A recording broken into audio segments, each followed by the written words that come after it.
하나님께서 우리에게 주시는 말씀은 신약 성경 히브리서 7장 1절부터 4절까지의 말씀이 되겠습니다.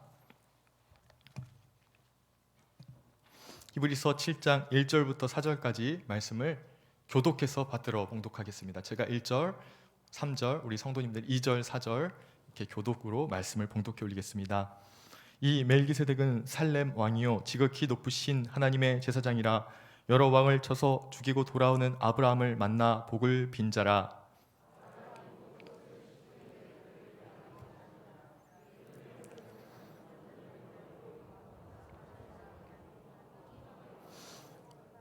아버지도 없고 어머니도 없고 족보도 없고 시작한 날도 없고 생명의 끝도 없어 하나님의 아들과 닮아서 항상 제사장으로 있느니라.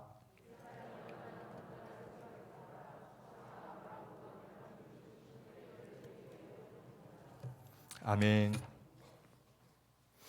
오늘은 살렘 왕께 올려드린 헌물이라는 제목으로 하나님의 말씀 상고해 보도록 하겠습니다.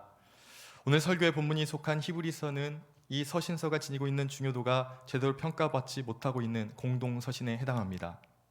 히브리서는 신약 성경 총 27권의 말씀 중 순서상으로는 19번째, 즉 후반부에 위치하고 있지만 그 중요도에 있어서는 절대 신약의 사복음서에도 밀리지 않을 만큼 중요한 말씀이라고 여러분에게 말씀드리고 싶습니다. 왜냐하면 히브리서는 구약과 신약을 가장 긴밀하게 연결하고 있는 브릿지, 즉 중간 다리 역할을 하는 서신서이기 때문입니다. 히브리서 1장이 시작되자마자도 그렇고 히브리서가 마쳐지는 히브리서 13장까지 각 모든 장의 말씀들은 구약의 모든 예언과 말씀들이 어떻게 그리스도 예수의 십자가 사건, 즉 복음 안에서 해석되어지고 있는지를 우리 성도들에게 말씀하고 있는 것이죠.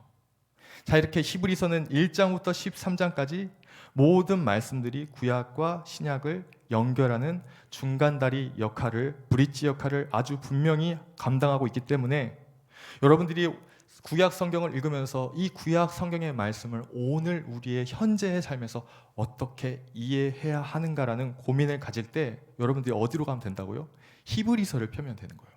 히브리서에 보면은 구약의 모든 의식법, 하나님 앞에 드리는 제사, 그리고 제물, 그리고 그 제물이 어떻게 오늘의 우리의 삶에 해석되는지, 그리고 하나님께서 우리에게 주셨던 출애굽 때의 그 안식이 예수 그리스도를 통해 우리에게 참된 안식으로 어떻게 주어졌는지, 이 모든 구약에 있었던 언약과 제사와 제물과 안식 모든 말씀들이 어디에 담겨 있다고요? 히브리서 말씀에 다 해석되어지고 오늘 우리의 현실 삶에 적용되어지고 있다는 것입니다.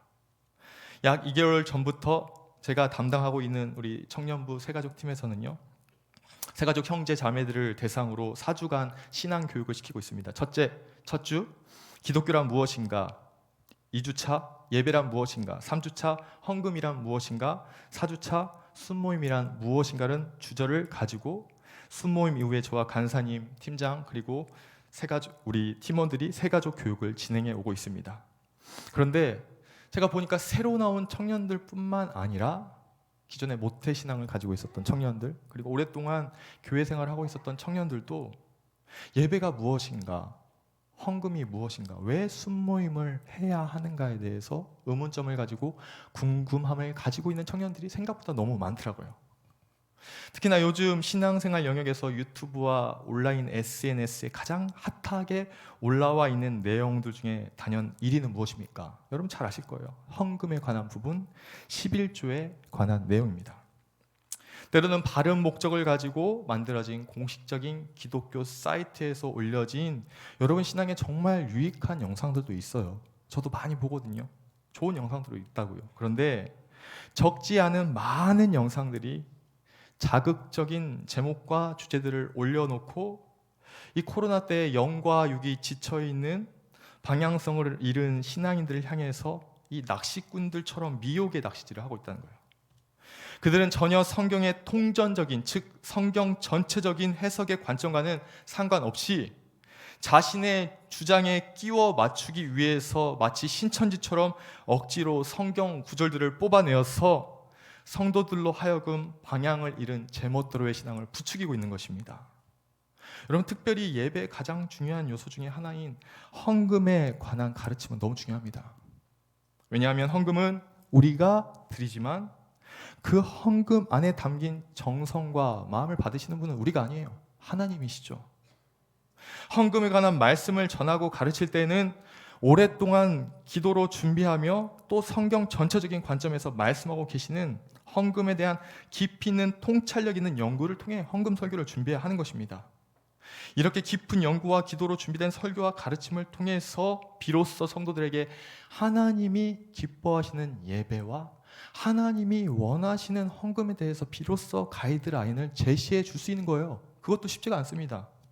그러나 유튜버들이 여러분 올려놓은 제목들 한번 보십시오. 한번 나중에 가서 찾아보세요. 그들은 어디에도 이렇게 올려놓은 제목이 없어요. 우리가 하나님을 위해 어떤 기뻐하시는 헌금을 드려야 합니까? 하나님의 선하시고 기뻐하시고 온전하신 뜻을 이루는 헌금 생활은 무엇입니까? 저는 이런 제목으로 11조나 헌금에 대해서 유튜브 동영 영상에 올려진 걸 한 건도 못 봤어요. 여러분, 제목과 주제부터가 낚시질입니다. 11조 정말 해야 합니까? 신약 성경에는 11조가 없다. 11조 절대 하지 마라. 11조는 거짓이다.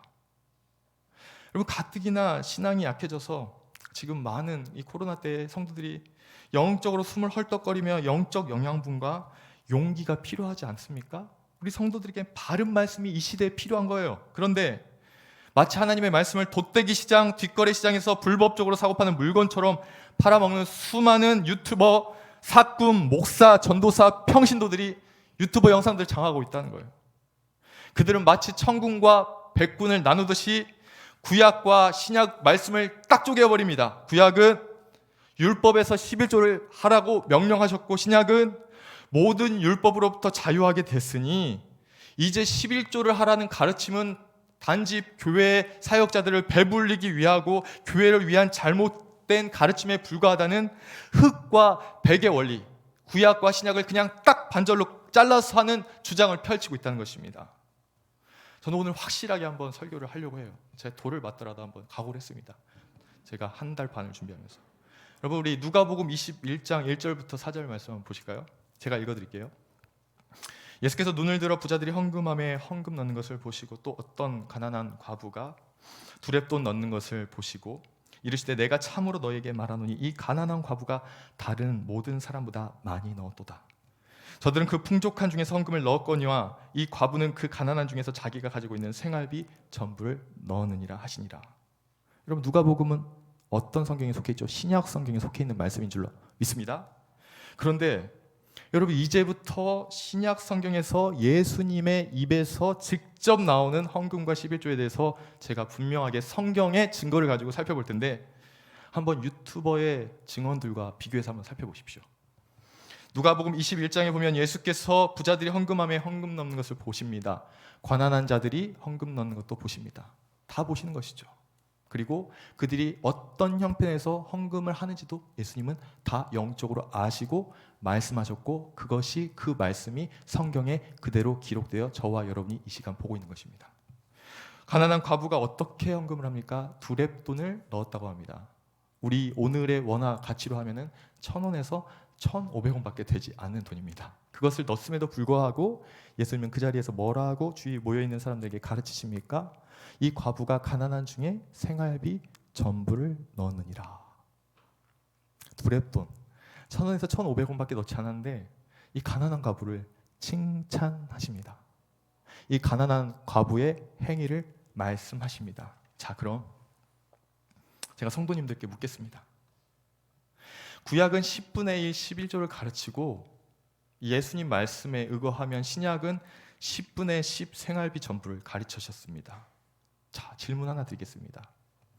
유튜버들은 구약의 말씀은 율법이라 이제 우리가 그것에서 벗어나 신약의 예수님 말씀대로 새 언약의 말씀대로 해야 한다고 합니다. 그러면 여러분과 저는 오늘부터 10분의 10조를 하나님 앞에 드려야 되는 거예요. 그들의 말을 반박해 보십시오. 맞는 말입니까? 왜 구약에서도 10의 1조를 말씀하셨는데 왜 그들은 신약에서 예수님께서 한 번도 11조에 대해서 말씀하신 적이 없다라고 언급하는 것입니까? 그럼 마태복음 23장 23절입니다. 이것은 성도님들이 다 찾으셔야 돼요. 나중에 반박을 해야 하거든요. 다 찾아보세요. 이걸 한번 읽어보시고 집에 가서 또 묵상을 한번 해보세요. 마태복음 23장 23절 말씀 한번 보실래요? 중요한 말씀이니까 우리가 한번 같이 합독해서 봉독해 보도록 하겠습니다. 예수님의 입술에서 나오신 말씀입니다. 자, 마태복음 23장 23절의 말씀입니다. 같이 봉독해 보겠습니다. 화 있을진저 외식하는 서기관들과 바리새인들이여, 너희가 박하와 회향과 근체 11조는 들이되 율법에 더 중한 바 정의와 긍휼과 믿음은 버렸도다. 그러나 이것도 행하고 저것도 버리지 말아야 할지니라. 예수님 뭐라고 하셨죠? 이것도 행하고, 너희가 박하와 회향과 근체 11조를 꼬박꼬박 드리자니, 그건 뭡니까? 텃밭에서 바리새인들이 기르는 채소의 이름이에요. 박하와 회향과 근체라는 채소가 있어요. 그런데 그 채소의 11조를 드리는데 그 바리새인들과 서기관들이 그 11조를 철저히 하면서 뭐가 빠졌다는 거예요? 하나님에 대한 정신, 11조의 정신, 정의와 긍휼과 믿음은 버려도다. 그러니까 어떻게 하라는 거예요? 박하와 회향과 근체, 그리고 너희가 평소 때는 11조를 하지 말고 정신만 가지라는 거예요? 아니죠. 이것도 행하고 11조의 내용도 행하고 저것도 11조의 정신, 예수 그리스도께서 말씀하시는 그 11조 구약에서부터의 정신 또한 버리지 말지니라. 내용과 형식과 정의도, 11조의 내용과 형식과 그 정신도 절대로 버려서는 안 된다고 예수님께서 말씀하셨습니다. 구약의 율법이 아니죠. 하나님께 돈이 필요합니까? 아닙니다. 돈은 하나님이 필요하신 것이 아니라 교회 공동체에 필요합니다. 성도들을 위해서, 목회자들을 위해서, 그리고 선교사님들을 위해서, 교회 공동체를 위해서 필요합니다. 사람에게 돈이 필요합니다. 헌금이 필요한 것이죠. 즉 목양사역, 즉 영혼구원 사역과 선교사역을 위해 교회 공동체 운영을 위해서 헌금이 필요합니다. 하나님은 돈을 필요로 하지 않습니다. 그런데 하나님께서, 예수님께서 왜 11조를 말씀하셨습니까? 교회 때문이죠. 여러분, 교회의 정의가 뭡니까? 헬라어로 에클레시아, 구별되게 불러서 모아준 이 모임의 의미는 무엇입니까? 그리스도의 몸입니다. 골로새서 보십시오. 교회론이 나와 있습니다. 신학적으로. 골로새서에는 우리 예수 그리스도의 몸이 바로 교회다. 그리스도께서 피값 주고 사셨을 뿐만 아니라 그리스도께서 지키시고 마지막 날 승리를 주실 유일한 소망의 공동체로 교회를 말씀하셨습니다. 오늘날 교회가 수많은 사람들에게 지탄의 대상이 되고 욕을 먹을지라도 교회는 하나님과 예수님과 성령님께서 유일하게 택하신 구원의 방주임을 믿으시길 주님의 이름으로 축원합니다. 이거를 깨버리면 끝나는 거예요, 교회는. 여러분 생각해 보십시오. 제가 편하게 좀 얘기할게요. 유튜버들이 제일 많이 공격하는 게 뭡니까? 교회 사역자들이 11조로 배부른다고 합니다. 자, 그러면 여러분, 우리가 드리는 10만 원, 20만 원, 30만 원, 교회 사역자들의 생활과 선교사님들의 생활, 교회 공동체를 위한 운영을 하지 않고 자비량으로 목회자들이 일하면서 파트타임으로 주일에만 와서 사역한다고 해보십시오. 진짜 예를 들어 실제로 저같이 비실비실한 목사가 나가서 일주일간 월, 화, 수, 목, 금을 일합니다. 아니, 실제적으로 제가 얘기해 볼게요. 제가 무슨 힘이 있어서 토요일 날 말씀을 준비해서 여러분에게 증거하겠습니까? 생각을 해보십시오. 이거는 나쁜 말이 아니라 그냥 이치적으로 생각해 보십시오. 여러분, 우리가 드리는 11조, 10만 원, 20만 원, 30만 원, 40만 원, 50만 원 형편 따라 드리는데, 여러분, 우리가 가족끼리 한 번 4명 식구들이 나가서 외식을 해도 요새 10만 원, 15만 원, 결혼식장에 가도 한 명당 식사값이 3만 5천 원입니다. 무엇을 얘기하는 거예요? 우리가 11조를 어떻게 하면 드리지 않을까라고 성경을 연구하는 것이 올바른 하나님의 말씀의 입장인지를 여러분 생각해 보십시오. 제가 자비량으로 사역을 한다고요. 그래요. 토요일 날 그냥 정말 파트타임 사역 받고 그렇게 설교를 준비하고 신방을 준비한다고 해보십시오. 그 영혼들이 그 말씀을 먹고 제대로 살아가겠습니까? 20만 원, 30만 원, 11조 아껴서 그 돈을 가지고 자기들이 쓰고 그 대신 하나님의 능력 없는 말씀을 들음으로 성도들의 삶이 피폐해지는 것은 유튜버들은 생각하지 않습니까? 일하는 소의 멍에를 씌우지 말라고 했습니다. 여러분, 이건 정확한 거예요. 성도들과 목회자들은 서로 부담과 끈끈한 연결이 있는 거예요. 성도님들은 핏값으로 열심히 일해서 헌금을 하고요. 그것으로 이 목회자들은 먹고 삽니다. 선교사님도 마찬가지예요. 먹고 살아요. 생활해요. 배가 불러요. 그걸로 배를 불리게 하고 그걸로 날마다 일용할 양식을 삼아요. 자, 그러면 그게 잘못된 것입니까? 그렇지 않고요. 제가 미국에서 많이 봤죠. 3년간 있으면서 많이 봤어요. 미국 교회 가서 예배도 드려보고 얘기도 나눠보고 우리 한국 교회도 봤거든요. 파트타임으로 하면서 두 가지 일을 하고 있는 사람들이 많아요. 저는 그분들 욕하지 않아요. 나쁘다는 게 아니라. 그런데 그분들은 네고시에이션을 하더라고요. 네고라고 하죠. 네고. 뭘 하냐면은 이 거래를 합니다. 신방을 해달라고 해도 제가 바빠서 못 갑니다. 심지어 저는 장례식장까지 요청을 할 때 못 가는 전도사님 봤어요. 왜냐하면 자기가 일하니까 자기는 받은 만큼만 일하겠다는 거예요. 여러분, 이렇게 하면은 교회 공동체가 하나님의 뜻대로 운영이 되겠습니까? 우리가 11조를 아끼자고 11조를 드리지 않겠다고 우리 안에서 이러한 말씀에 반대되는 내용들을 계속해서 주장하다 보면 뭐냐면 결국에는 교회 공동체를 깨는 수단임을 여러분 기억하십시오. 말세는 자꾸 모이지 말라고 합니다. 교회 건물이 뭐가 중요하냐. 한 사람 한 사람이 에클레시아로 모였는데 왜 모이냐. 그냥 집에서 예배드리면 된다. 11조를 왜 하냐? 11조는 구약의 전유물이다. 신약에서 끝났다. 여러분 그 이야기들을 잘 살펴보세요. 그것이 교회 공동체와 성도들을 살리는 말씀입니까? 아니면 죽이는 말씀입니까? 여러분이 판단해 보십시오. 자식들이 모였습니다. 예를 들어서 회의를 합니다. 어떻게 하면 어떻게 해서든지 부모님께 용돈을 안 드릴 수 있을까? 병든 부모님께 어떻게 하면 요양병원 돈을 자식들이 모아서 드리는데 어떻게 하면 안 드리고 우리가 생활할 수 있을까? 그게 제대로 된 가정입니까? 망하는 가정 아닙니까? 우리가 자식이건 부모건 사랑하는 사람이 생기고 사랑하는 대상이 생기면 자꾸만 해주고 싶고 드리고 싶은 것이 인지상정입니다. 세상에 어떤 부모가 자식이 먹는 게 아깝고 자식 입에 들어가는 게 아깝고 자식이 입는 옷이 아깝고 자식 공부시키는 돈이 아까워서 어떻게 하면 자식을 굶어 죽일까라고 생각하는 부모는 없습니다. 마찬가지입니다. 하나님은 여러분을 위해서 독생자를 주셨다는 사실을 기억하시길 주님의 이름으로 축복합니다. 여러분, 우리가 없어서 못 드리는 거예요. 죄송해서 못 드리는 거예요. 때로는 너무 더 드리고 싶어도 더 시간과 정성과 물질을 더 드리고 싶어도 드리지 못해서 안타까운 게 우리 마음입니다. 방향성을 보십시오. 이 잘못된 거짓 가르침의 방향성을 보시라고요. 어느 방향으로 들어갑니까? 자꾸 어떻게 하면 안 드릴 수 있을까? 어떻게 하면 11조를 안 할 수 있을까? 어떻게 하면 예배를 안 드릴 수 있을까? 이게 교회 공동체를 살리는 많아요. 연세대 신학과 많아요. 제가 말을 일일이 안 할게요. 연세대 신학과 그게 교수입니까? 신학교 제대로 공부도 안 했으면서 어디서 건방지게 하나님의 말씀을 가르치고 있습니까? 진짜 저는 그 사람들 만나면 분명히 얘기할 수 있어요. 당신들 신학 양심을 걸고 얘기해봐라. 그러면 당신 신학 교수에서 교수 생활하면서 그렇게 가르치는데 왜 가난한 신학생들의 학비는 왜 받아? 그러면 받지 말지. 그거 11조보다 더 큰 돈 아니야? 한 학기에 400만 원, 500만 원 받으면서 왜 11조 하지 말라고 그렇게 가르쳐? 저는 얘기하고 싶어요. 솔직히 만나면 못 만나서 그렇지.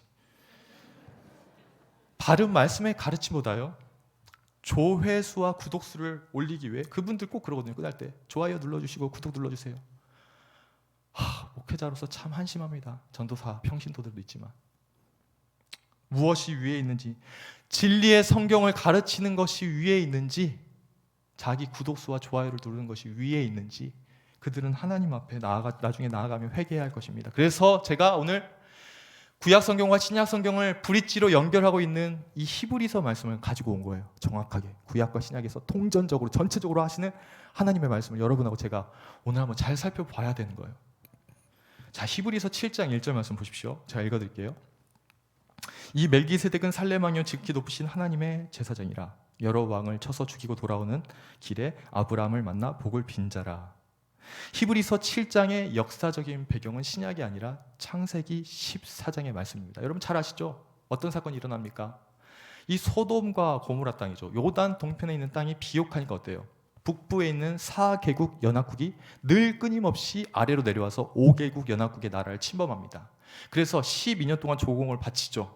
이 남부 연합국이 북부 연합국 4개국에 조공을 바칩니다. 특별히 엘람 왕에게 조공을 바쳤다고 성경에 기록되어 있습니다. 그런데 조공을 바치다가 13년째 돼서 배반을 합니다. 조공을 더 이상 못 바치겠다. 너희들에게 더 이상 조공을 못 바치겠다 하자 14년째 됐던 해에 북부의 4개국 연합국이 어때요? 소돔과 고모라 그 요단 동편 지역에 와서 어때요? 모든 사람을 납치하고 모든 물건 뺏어서 갑니다. 그때 누가 있었어요? 아브라함의 조카 롯이 있었습니다. 그때 어떻게 합니까? 전 참 뜬금없었어요. 여러분 성경을 정확히 보십시오. 이 아브라함이 아내를 누이라고 2번이나 속인 사람이에요. 겁이 많은 사람이에요. 저같이 A형인지도 몰라요. 그런데도 불구하고 그가 집에서 길리운 자 318명을 이끌고 가서 단까지 호박까지 쫓아가서 어떻게 합니까? 북부 4개국 연합국이 납치해간 그 롯과 그의 가족들, 식솔들을 다 데리고 올 뿐만 아니라 그게 속했던 모든 노략물들 다시 다 가져옵니다. 누가 인도하신 거예요? 하나님의 영이 성령께서 주신 승리죠. 자, 그래서 그 말씀에 대해서 이 히브리서 7장 2절 후반부와 3절에 보면요, 그 일을 이루도록 했던 주인공, 주관자, 그것을 주관하셨던 멜기세덱에 대해서 이렇게 히브리서 7장 2절 후반부와 3절에서 말씀하시는 것입니다. 그 이름을 해석하면 먼저는 의의 왕이요, 그 다음은 살렘 왕이니 곧 평강의 왕이요, 아버지도 없고 어머니도 없고 족보도 없고 시작한 날도 없고 생명의 끝도 없어 하나님의 아들과 닮아서 항상 제사장으로 있느니라. 우리는 2절 후반부에서 멜기세덱의 2가지 호칭을 볼 수 있습니다. 첫째는 의의 왕, 두 번째는 살렘 왕입니다. 여러분, 멜기세덱이라는 한글이 있는데 이게 히브리어로 하면 뭡니까? 말키 차덱입니다. 말키라는 히브리어는 뭐예요? 나의 왕이란 뜻이에요. My king이란 뜻이죠. 그리고 세덱이란 차덱이 뭡니까? righteousness입니다. 의란 뜻입니다. 이 멜기와 세덱이라는 명사를 합치면 뭡니까? 그는 나의 의로운 왕이시다라는 뜻을 가지고 있습니다. 자, 그런데 놀라운 사실은 무엇입니까? 예레미야 선지자가 예레미야 23장 6절에 오실 메시아에 대해서 선포하는 말씀이 있습니다. 예레미야 23장 6절이니까 여러분 나중에 한번 체크했다가 보십시오. 그의 날에 유다는 구원을 받겠고 이스라엘은 평안히 살 것이며 그의 이름은 여호와 우리의 공의라 일컬음을 받으리라. 여기서 예레미야 23장 6절에서 여호와 우리의 공의라 일컬음을 받을 것이라는 분은 대상은 누굽니까? 장차 우리를 구원하러 오실 의의 왕이신 예수 그리스도를 예언하고 있는 말씀인 줄로 믿습니다. 이렇게 먼저 살펴본 의의 왕, 그 의의 왕이 누구예요? 우리의 왕이시라는 거죠. 예수 그리스도라는 거죠. 멜기세덱은 예수 그리스도 우리 왕이라는 것을 말씀하고 있죠. 다음으로 언급되고 있는 내용은 무엇입니까? 평강의 왕입니다. 살렘이라는 지명은 평강을 의미하는 샬롬과 동일한 어근에서 파생된 단어로 평화, 평강이라는 의미를 가지고 있습니다. 따라서 살렘 왕이신 예수님은 평강의 왕으로서 오늘 선포되고 있는 것이죠. 여러분, 이에 더해서 3절에 보십시오. 이 멜기세덱이 왜 예수 그리스도를 예표하고 있습니까? 이렇게 말씀하고 있죠. 아버지도 없고 어머니도 없고 족보도 없고 시작한 날도 없고 생명의 끝도 없어 하나님의 아들과 닮아서 항상 제사장직으로 있느니라. 여러분, 히브리서에서 계속해서 말씀하시는 주제가 뭐죠? 영원한 대제사장이신 우리의 예수 그리스도를 말씀하고 있습니다. 누가 우리의 영원한 대제사장이십니까? 예수 그리스도 한 분이 우리의 영원한 대제사장으로 아버지와 우리 사이에서 우리를 위해 끝없이 중보하여 주시는 줄로 믿습니다. 로마서 8장 34절 35절을 여러분 나중에 살펴보십시오. 자, 그런데 의의 왕이시오 평강의 왕이신 예수님께서 이 멜기세덱 제사장으로 아브라함에게 나타나셔서 이 떡과 포도주를 주셨다고 하거든요. 성경이 정확히 창세기 14장에 보시면 여러분 나중에 이제 바빠서 다 오늘 이거 다 하려면 밤새도 못해요. 그래서 제가 간단하게 요약을 할 거예요. 창세기 14장 말씀을 보면은 여러분 멜기세덱이 떡과 포도주를 가지고 아브라함을 영접했다고 합니다. 그 말씀을 해석하기 위해서 우리가 마태복음 26장 26절부터 28절까지의 말씀을 봐야 되는데 제가 읽어드릴게요. 그들이 먹을 때에 예수께서 떡을 가지사 축사하시고 떼어 제자들에게 주시며 이르시되 받아서 먹으라. 이것은 내 몸이니라 하시고 또 잔을 가지사 감사기도 하시고 그들에게 주시며 이르시되 너희가 다 이것을 마시라. 이것은 죄 사함을 얻게 하려고 많은 사람을 위하여 흘리는 나의 피 곧 언약의 피니라. 멜기세덱이 전쟁에서 돌아온 아브라함에게 주신 떡과 포도주는 예수님께서 새 언약을 통해서 아브라함, 믿음의 대표를 상징하는 아브라함의 자녀들로서 살아가는 하나님의 자녀들을 위해 허락하신 그리스도의 살과 피를 예표하고 의미하고 상징하는 줄로 믿습니다. 예수님께서 오시기 전 약 2090년 전에 하나님께서는 창세기 14장 이 사건을 통해서 미리 예수 그리스도께서 이 땅 가운데 오셔서 자신의 살과 피를 믿음의 자녀들, 하나님을 믿는 자녀들을 위해 나누어 주실 것을 분명히 상징했던 것입니다. 그 상징 가운데 나왔던 내용이 뭐예요? 11조라는 거예요. 이러한 배경에서, 이러한 백그라운드에서 11조의 정신과 11조가 처음으로 시작되었다는 사실을 여러분 기억해야 됩니다. 사실 아브라함은 이 멜기세덱을 몰랐습니다. 왜냐하면 그분은 시작도 없고 끝도 없고 부모도 없고 여러분 마지막 때도 없는 영원한 제사장인데 아브라함이 어떻게 할 수 있겠습니까? 그러나 하나님의 영이신 성령께서 그로 하여금 멜기세덱이 누구인지를 알게 하셨습니다. 전쟁에 끝났죠. 318명으로 그 네 부족을 이기고 왔으니 얼마나 늠름하게 나왔겠습니까? 자넥씨는 알지 못했죠. 그러나 그가 멜기세덱을 만남으로 그는 성령의 충만함을 다시금 받게 됩니다. 11조를 드렸다는 그것이 바로 그가 성령에 입각했다는 증거예요. 왜요? 그가 그걸 드릴 필요가 없거든요. 노량물 힘들게 목숨을 바쳐서 전쟁했는데 누가 자기의 10분의 1을 드립니까? 그러나 그는 하나님의 영에 충만하여서 자기가 노력했던 노량물 중 빼앗아온 노량물 중에 10분의 1을 성령에 감동되어 드립니다. 그래서 여러분 11조에는 무엇입니까? 자신의 조카와 자기가 거느린 318명의 생명을 전쟁의 가장 위기 속에서도 붙드시고 지키시고 인도하신 하나님을 찬양합니다. 감사합니다.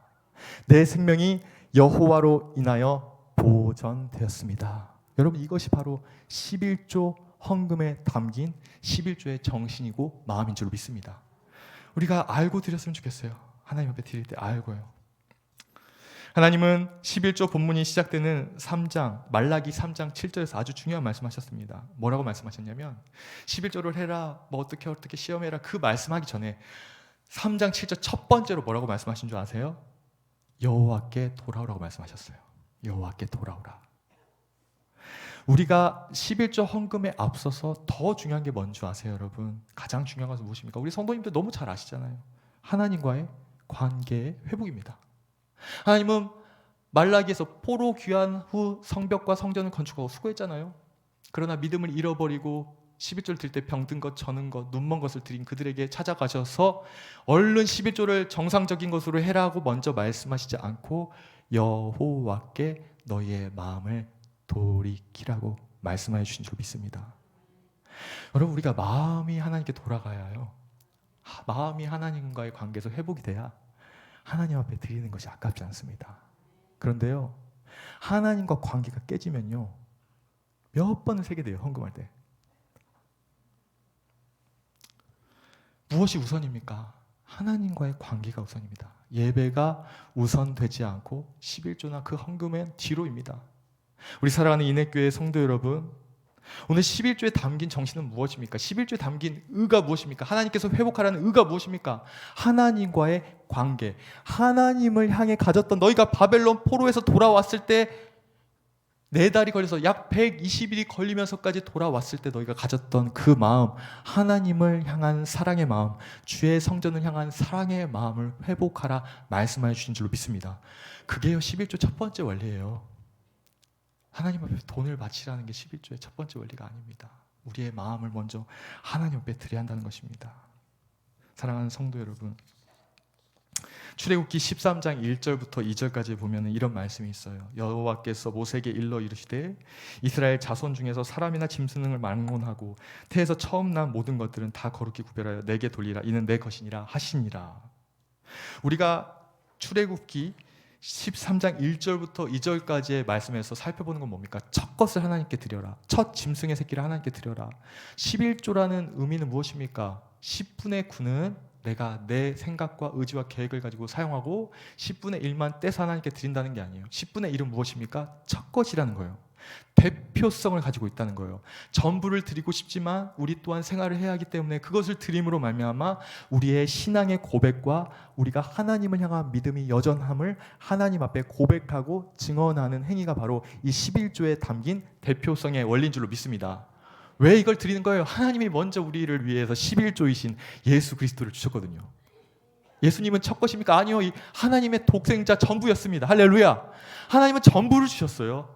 독생자 아들 예수 그리스도 그분의 첫것 귀한 생명 모든 것을 우리에게 주심으로 말미암아 우리에게 11조를 먼저 주셨다고요. 그래서 그가 주신 11조를 우리가 받음으로 인해서 뭐예요?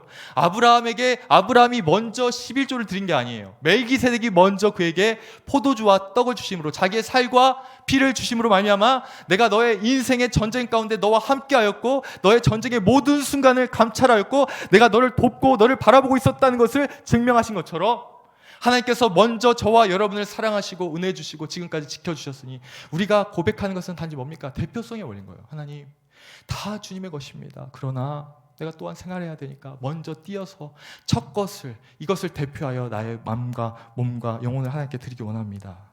이런 의미를 가지고 있는 겁니다. 이제 이 말씀 한 구절을 살펴보고요. 말씀을 끝내려고 합니다. 말라기 3장 10절입니다. 우리 한번 다 펴볼까요? 성경을. 중요한 말씀이니까 여러분 강의하기 전에 잠깐 펴봤으면 좋겠습니다. 말라기 3장 10절 말씀입니다. 한 분도 빠지지 마시고 다 한번 말씀을 펴보시고 체크 한번 해보십시오.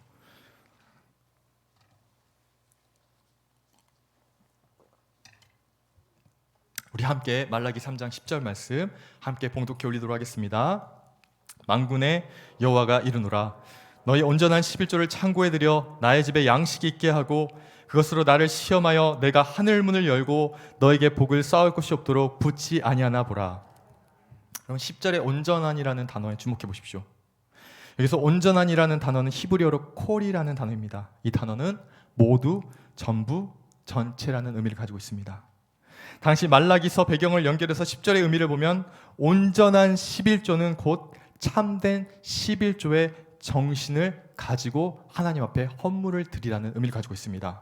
그것은 이스라엘 백성들이 소득을 얻을 때부터 하나님의 백성으로서 정직하고 진실됨, 그리고 그 소득의 10분의 1을 드릴 때에도 하나님을 향한 사랑의 마음, 그리고 또 이 11조가 구약시대 제사장들과 레위인들 그리고 고아와 과부를 위해 진실하고 정직하게 하나님의 뜻대로 쓰여지도록 하는 모든 과정까지, 드려지는 과정부터 쓰여지는 모든 과정까지 하나님 앞에 정직하고 공의롭고 의롭게 쓰여지는 것이 바로 11조에 담긴 하나님의 의의 정신인 줄로 믿습니다.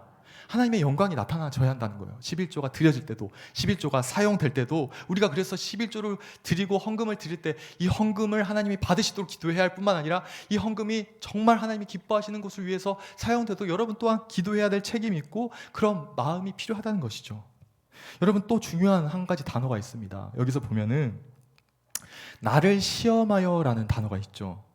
히브리어로 바한입니다. 바한, 히브리어로. 자, 이 단어는 영어로는 테스트예요. 한글로는 조사하다, 검사하다, 시험하다라는 뜻을 가지고 있습니다. 쉽게 말해서 본문에서 히브리어 바한을 사용하는 메시지는 이겁니다. 여러분, 이 테스트잖아요. 테스트가 뭡니까? 저도 국민학교 시대인데 이 국민학교 다닐 때, 초등학교 다닐 때요. 중학교 딱 올라가면은 뭘 보냐면은 얘가 얼마나 초등학교 때 놀았는지 반편성 배치고사라는 걸 봐요. 반을 나눠요. 그걸 성적을 가지고. 그리고 또 조금 있다가 중간고사, 그리고 기말고사, 그리고 월마다 이제 고등학교 가면은 이제 시험을 또 보죠. 수능을 대비해서. 자, 여러분 이 테스트라는 것은 무엇입니까? 이 시험하다는 것은 무엇이에요? 이 단계에서 다음의 단계로 넘어가기 위한 과정을 의미합니다. 그러니까 이 말은 너희가 돈을 11조를 많이 하면 많이 복을 주겠다 그런 뜻이 아니에요. 그런 의미가 아니라고요. 이건 무엇이냐면 내가 지금 이 하나님 앞에 드리는 나의 시간과 정성과 물질이 이 단계에서 머물지 않고 여기서 보면 중간에 나와 있는 단어가 있거든요. 하늘 문을 열고 내가 믿음으로 작정하고 어려운 중에도 각오하고 하나님 앞에 드렸을 때 믿음의 각오를 통해서 무엇이 발생한다는 거예요. 그 다음에 하늘 문을 여시고 일하시는 하나님을 경험하게 된 줄로 믿습니다. 그 다음에 또 뭐가 있어요? 또 믿음의 단계가 있는 거예요. 그 다음에 또 믿음의 결단이. 그러면 또 그 다음에 믿음의 결단에서 전에 경험했던 하나님을 기억함으로 또 다른 믿음의 결단을 하면서 하나님 앞에 나의 시간과 정성과 물질을 드릴 수 있는 거예요. 그러면 뭡니까? 또 하늘 문이 열리는 걸 경험한 거예요. 그래서 여러분 이 진짜 신앙인들이라는 사람들의 정의가 뭡니까? 데피니션이 뭐예요? 신앙인들이란 어떤 사람들입니까? 하늘 문이 열리는 것을 때마다 시간마다 경험하는 자들이 바로 신앙인들, 예수 그리스도를 믿는 믿음의 자들의 정의인 줄로 믿습니다. 그게 없으면 우리는 종교인이 되는 거예요. 도덕적인 그냥 교회 나와서 좋은 말 듣고 그냥 가는 사람이 되는 거예요. 사랑하는 성도 여러분, 우리 인내교회 성도님들 한 사람도 빠지지 않고 매 순간순간마다 하늘문을 열어서 여러분에게 은혜를 주시는 하나님의 은혜를 체험할 수 있는 저와 여러분들 되기를 주님의 이름으로 축원합니다. 그걸 체험해야 하나님 앞에 드리는 게 아깝지 않죠. 더 드리고 싶죠. 하나님이 풍성히 많이 주시는데 어떻게 안 드릴 수 있습니까, 여러분? 그런 걸 경험했으면 좋겠어요. 여기서 이제 마지막으로 이것만 하고 진짜 끝나겠습니다. 복입니다. 이 복이라는 단어가 뭐냐면요, 베라카라는 단어예요. 영어로 스프링이라는 뜻도 있고 블레싱이라는 뜻도 있는데, 이게 원어적으로 이 의미를 깊이 파고 들어가 보면요, 하나님께서 온전한 11조를 드린 자들에게 하늘문을 열어서 복을 내리신다고 했는데, 이 복은 뭐냐면 영원히 마르지 않는 셈입니다. 정확합니다. 히브리 원어의 의미는 그겁니다. 그러니까 11조를 많이 하면 그냥 돈 무더기를 주겠다, 돈방석이 안 깨지, 그런 저속한 의미가 아니에요. 우리가 원하는 것도 그게 아니잖아요. 하나님께서 뭘 주신다는 거예요? 너의 삶 가운데 영원히 목마르지 않고 메마르지 않는 생수의 강 같은 은혜를 우리에게 허락하시겠다고 약속하여 주신 줄로 믿습니다. 시간마다 필요하잖아요. 우리에게 신앙생활할 때 필요하지 않습니까? 시간 순간순간 하나님께서 공급하시는 영원히 목마르지 않는 그 은혜가 여러분과 저에게 있어야 돼요. 그러지 않으면 우리는 메말라질 수밖에 없어요. 목말라질 수밖에 없어요. 신앙생활을 해도 죽은 영혼과 마찬가지라는 거예요. 그래서 너희가 이걸 경험하라는 거예요. 너희의 시간과 마음과 정성, 온전한 물질을 하나님 앞에 드림으로 말미암아서 하늘문을 여시고 영원히 마르지 않는 샘. 여러분, 영원히 마르지 않는 샘이 누군지 아세요? 결국에는 신약으로 와서 예수 그리스도예요. 누구든지 목마르건 내게 와서 마시라. 나를 마신 나는 영원히 목마르지 아니하리라. 예수 그리스도밖에 영원히 마르지 않는 셈이 어디 있겠습니까? 사랑하는 성도 여러분, 이제 말씀 마칩니다. 오늘 우리가 예배 생활하면서, 헌금 생활하면서, 우리 신앙 생활하면서 우리가 성경에서 배워야 할 것을 세상에서 배우지 않았으면 좋겠습니다. 저는 성경으로 돌아가십시오. 하나님의 말씀이 여러분께 뭐라고 말씀하신지 주의를 기울이십시오. 유튜브가 다 나쁘다는 건 아니에요. 때로는 필요하지만 여러분이 정말 더 성경을 통해서 성경을 배우시고 하나님의 말씀을 통해서 하나님의 말씀을 배우심으로 말미암아 영원히 마르지 않는 샘과 같은 은혜가 끊이지 않는 우리 사랑하는 성도님들의 삶이 되시기를 주님의 이름으로 축복합니다. 오늘 이 말씀 생각하면서 우리 이 찬양으로 하나님 앞에 올려드리겠습니다. 은혜